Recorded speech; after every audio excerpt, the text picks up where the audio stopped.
마지막에 깃발을 꽂는 보병의 미래를 아시나요?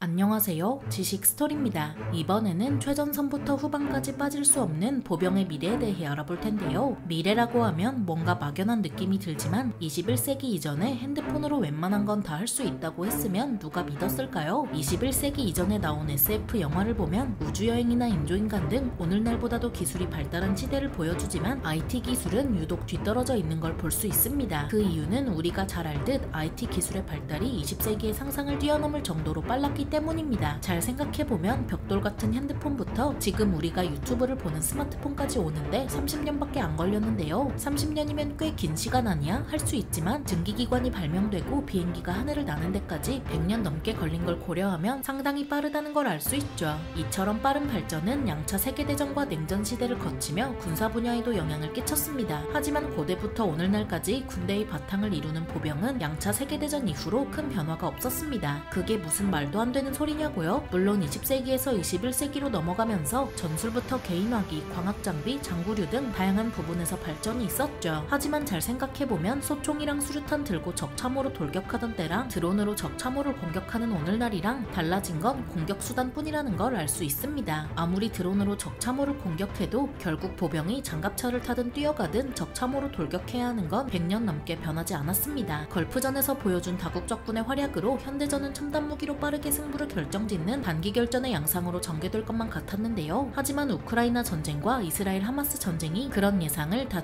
뒤엎어버렸죠. 우크라이나 전쟁은 네트워크 중심전, 드론 등 현대전을 넘어 미래전의 모습까지 보여줬지만 그 미래전의 모습으로 참호전을 수행하는 아이러니를 연출했습니다. 그리고 이스라엘 하마스 전쟁도 세계 최고 수준의 방위체계를 갖춘 이스라엘이 글라이더와 오토바이를 타고 넘어온 하마스의 기습으로 초기에 1200명이나 되는 사망자가 발생하고 말았습니다. 이렇듯 첨단 무기가 지배할 것 같던 현대전은 첨단과 구식이 뒤섞여 있는 딱 잘라 정리하기 어려운 모습을 보여줬죠. 그렇다면 보병은 앞으로도 야전삽으로 땅을 파서 참으로 구축하는 1차원적인 전투만을 수행할까요? 결론부터 말하면 그렇지 않습니다. 확실히 보병은 100년 넘게 공격 수단을 제외하고는 큰 변화가 없었지만 앞으로는 더 큰 변화가 예정되어 있습니다. 먼저 100년 넘는 시간을 거쳐 가장 큰 변화가 있었던 건 바로 인권의식인데요. 당장 100년 전만 해도 보병을 분쇄기에 갈아넣듯 소모하거나 적진으로 육탄 돌격을 시키는 미쳐버린 인명경시가 당연시되었죠. 하지만 양차 세계대전을 거치고 냉전시대에 들어서면서 서구권을 중심으로 인권의식이 확립됐고 보병 개개인의 가치가 전례 없이 커졌습니다. 세계 최강 미군의 경우 보병 한 명을 무장시키는데 1000만원 넘는 비용을 들이고 거기에 월급과 각종 혜택은 물론 전사자 보상금까지 제공하고 있습니다. 물론 아직 인권의식이 떨어지는 러시아군은 징집병에게 계약을 강제하거나 죄수를 징집하는 등의 인권 유린을 서슴없이 저질러왔는데요. 하지만 그 결과는 무의미한 인명 손실로 이어졌죠. 보병 개개인도 사람인지라 자신이 국가로부터 존중받는다고 느껴야지만 목숨 걸고 싸울 수 있습니다. 하지만 21세기에도 러시아군처럼 보병을 대포사료 취급하면 별일도 안 될 가능성이 큽니다. 게다가 세계적으로 좀 산다 싶은 국가들은 하나같이 저출산 고령화를 겪는 탓에 앞으로는 사람이 더 귀해질 수밖에 없는데요. 이렇다 보니 선진국부터 후진국까지 보병의 수가 줄어드는 만큼 생존율과 능력을 끌어올리는 수밖에 없죠. 현대 전장에서 보병의 생존율을 끌어올리는 방법에는 방탄장구류 보급도 있겠지만 그보다 중요한 건 은밀성입니다. 개나 소나 적외선 카메라를 구할 수 있는 이 시대에 아무리 좋은 방탄장구류를 보급해도 적에게 들키면 개인화기 이상의 화력에 노출될 가능성이 작지 않습니다. 당장 우크라이나군은 드론으로 관측해서 포격을 유도하는 식으로 러시아군에게 큰 피해를 준 바 있는데요. 심지어 자폭 드론이 보병 한 명을 집요하게 쫓아가서 터지는 충격적인 영상까지 공개됐죠. 이렇다 보니 화력이 집중된 현대 전장에서는 방탄장구류보다도 눈에 안 띄는 게 중요한 탓에 위장복을 발전시키는 수밖에 없습니다. 그래서 눈으로 볼 수 있는 가시광선을 넘어 근적외선, 열적외선은 물론 심지어 레이더파까지 차단할 수 있는 다중 스펙트럼 위장이 이미 적용되고 있습니다. 길리슈트도 적외선을 어느 정도 차단하지만 문제는 내부의 열이 빠져나가지 못해 보병에게 감당하기 어려운 피로를 유발하는데요. 하지만 최근에 개발된 적외선 위장복은 평범한 전투복과 같은 형태부터 길리슈트 같은 형태까지 나왔지만 통기성에도 초점을 두고 만들어졌죠. 이렇듯 적외선 위장복은 보병을 드론의 적외선 카메라로부터 안전부터 숨겨주면서도 사용자 편의성도 놓치지 않는 마치 투명망토와 같은 물건입니다. 이런 적외선 위정복이 가까운 미래에 보편화되면 적외선 카메라로는 보병을 식별하기 어렵고, 그렇게 되면 저격수 간의 싸움처럼 보병 전투가 전개될 가능성이 큽니다. 그렇다면 저격수 간의 싸움에서 승패를 가르는 가장 큰 요인은 무엇일까요? 가장 단순하면서도 명료하게 말하면 먼저 보고 먼저 쏘는 거죠. 잘 보이지 않는 표적을 먼저 보고 먼저 쏘기 위해선 정밀한 광학 장비도 도움이 되겠지만 사수의 숙련도가 가장 큰 영향을 미칩니다. 따라서 앞으로 적외선 위정복이 보편화되고 보병 전투가 저격수 간의 싸움처럼 돼버리면 보병이 지정사수화될 가능성이 있습니다. 여기서 지정사수란 간단히 말해 소총수와 저격수 사이에 있는 병과로 소총수와 저격수 사이의 애매한 거리를 담당하는데요. 그래서 개인화기도 소총과 저격소총 사이의 사거리를 지닌 지정사수 소총을 사용하고 저격수보다 교육과 훈련도 덜 필요하죠. 이런 지정사수가 출현하게 된 이유는 고도로 훈련된 저격수를 군대마다 배치하기 어렵기 때문입니다. 그래서 적외선 위정복이 보편화될수록 보병들은 먼저 보고 먼저 쏘기 위해 소총수와 저격수 사이에 있는 지정사수가 될 가능성이 있습니다. 물론 그렇다고 해서 소총수가 사라지는 일은 지구가 두 쪽 나지 않는 한 없는데요. 좀 더 생각해보면 야전은 지정사수가 담당하고 시가전은 소총수가 담당하는 군대의 다목적화가 이루어질 수 있죠. 양차 세계대전 당시만 해도 교육 인프라가 부족하거나 미비한 탓에 의무교육조차 받지 못한 경우가 많았습니다. 그래서 적진으로 돌격하는 단순한 임무를 수행하다가 단순한 임무에 익숙해지면 어려운 임무에 투입했습니다. 무식하면 몸이 고생한다는 말처럼 몸으로 때웠다는 건데요. 하지만 의무교육이 보편화된 현대는 시작 전부터 다르죠. 당장 한국만 봐도 징집병조차 평균 교육 수준이 고등학교 이상으로 글을 읽고 쓰거나 사칙 연산을 못하는 사람은 사실상 없습니다. 그렇다 보니 군대에서 기초 군사훈련 후에 더 전문적인 교육을 하더라도 글이나 사칙 연산부터 가르칠 필요는 없습니다. 2차 대전 당시 소련군은 포병장교가 대숙청과 독소전쟁으로 갈려나가서 포를 눈대중으로 쏘는 수준이었는데요. 그렇다 보니 무기체계도 직사포 위주로 만들어질 정도로 교육 수준은 전쟁 수행에까지 영향을 끼쳤죠. 그래서 앞으로는 상향 평준화된 교육 수준을 바탕으로 보병의 전문성을 강화해 군대의 다목적화를 이뤄나갈 가능성이 큽니다. 앞서 언급했듯 인권의식과 더불어 저출산 고령화로 사람 자체가 귀해지다 보니 정상적인 군대라면 그렇게 나아가는 수밖에 없습니다. 그래서 군대의 다목적화가 뭐냐고요? 쉽게 말해 한 군대 내에 소총수 외에도 의무병, 통신병, 지정사수 등 여러 병과를 둬서 다양한 상황에 대처할 수 있도록 한다는 거죠. 이미 미군을 비롯한 선진국의 군대들은 군대의 다목적화를 이뤄냈고 한 군대 안에 다양한 병과가 있습니다. 앞으로는 이런 전문성이 더욱 강화돼 드론 조작병을 군대마다 둬서 정찰 및 공격을 수행하거나 화력 유도까지도 고려해볼 수 있습니다. 물론 화력 유도는 전문적인 교육이 필요하지만 분대장이 화력 유도를 할 수 있다면 그만큼 분대의 능력이 극대화되는데요. 모든 분대가 드론으로 정찰하거나 공격하면서 화력 유도까지 할 수 있고 보병 전투까지 통달했다면 그야말로 궁극의 보병이라 볼 수 있죠. 이렇듯 미래에는 보병 개개인이 양차 세계대전처럼 소모되기보단 그 생존율과 능력을 끌어올려 전문적으로 전투를 수행하길 기대해볼 수 있습니다. 물론 우크라이나 전쟁처럼 보병을 양차 세계대전처럼 굴릴 수도 있지만 이게 별 효과가 없다는 걸 따로 시간을 들여 말할 필요는 없는데요. 한국도 전례 없는 저출산을 겪고 있는 만큼 적은 수로도 국방을 담당할 수 있는 전문 보병을 양성해 나가길 바랍니다. 최전선부터 후반까지 빠질 수 없는 보병의 미래에 대해 알아봤는데요. 영상이 유익하셨다면 구독과 좋아요 부탁드립니다. 감사합니다. 지식스토리였습니다.